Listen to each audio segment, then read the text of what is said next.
విద్యతోనే సామాజిక ఆర్థిక అసమానతలు తొలగిపోతాయని రాజమండ్రి సిటీ ఎమ్మెల్యే ఆదిరెడ్డి శ్రీనివాస్ అన్నారు.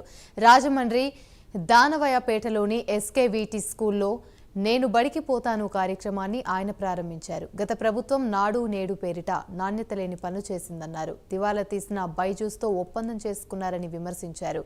విద్యా కానుక పేరిట 120 కోట్ల రూపాయల నిధులను గత ప్రభుత్వం మళ్లించిందని మండిపడ్డారు. ప్రభుత్వ పాఠశాలలో విద్యార్థుల సంఖ్య పెంచేందుకు చర్యలు చేపడతామన్నారు ఆదిరెడ్డి శ్రీనివాస్. 5 సంవత్సరాలు కూడా అనేకమైన కార్యక్రమాలు వాళ్ళు చేసి ఉండొచ్చు, కానీ దానివల్ల విద్యార్థుల యొక్క సంఖ్య పెరిగిందనడానికి ఎక్కడ కూడా ఆన్ రికార్డ్ లేదు.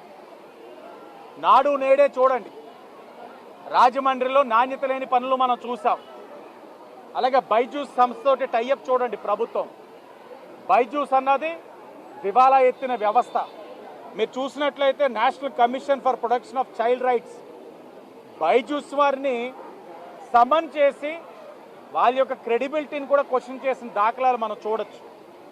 అలాగే రాష్ట్ర మంత్రివర్యులు నాదెండ్ల మనోహర్ గారు కూడా చెప్పిన సంఘటన మీకు గుర్తు చేస్తా. 120 కోట్లు విద్యా కానుక స్కీమ్ పేరుతోటి నిధులు మళ్లించడం కూడా జరిగిందని కూడా చెప్పడం జరిగింది. ఇలా చూసుకుంటూ వెళ్తే విద్యకి ప్రాధాన్యత ఇవ్వాల. విద్యని బోధించే ఉపాధ్యాయుల కోసం ఒక డిఎస్సి కూడా తీసిన దాఖలాలు లేవు గత ప్రభుత్వంలో. ఈ ఎన్డీఏ కూటమికి చిత్తశుద్ధి ఉంది.